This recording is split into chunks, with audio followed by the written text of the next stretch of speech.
Paraguay sigue siendo considerado como un país de origen en este flagelo transnacional denominado trata de personas.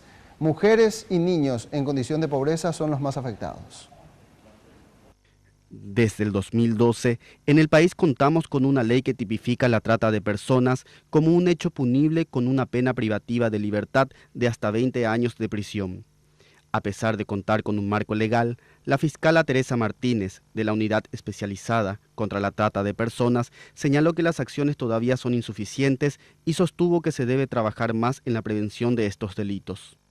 Con respecto a las víctimas es que hay un déficit muy grande, porque la ley establece la creación de un programa nacional que tiene que ser una secretaría tipo Senat, que se ocupa de la atención integral de la víctima, del combate, o sea, donde se estaría coordinando todas las acciones en el combate y la protección a las víctimas de la trata, lo cual no está instalado.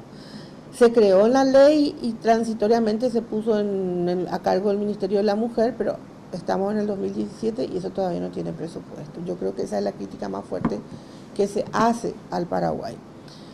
En nuestro país, los casos más detectados son la trata sexual que involucra a mujeres, jóvenes o mayores de edad. También se registra un aumento importante de la cantidad de víctimas menores de edad. También somos país de tránsito, como el caso de los bolivianos y los peruanos, y en alguna región, como la zona de la triple frontera, somos país de destino de la trata internacional. La trata interna, desde luego, está ahí, existe, ¿no? Y estamos en ese combate y decimos siempre que la trata interna tiene cara de niños porque en su mayoría son niños los que son víctimas de la trata interna y especialmente en el trabajo doméstico infantil.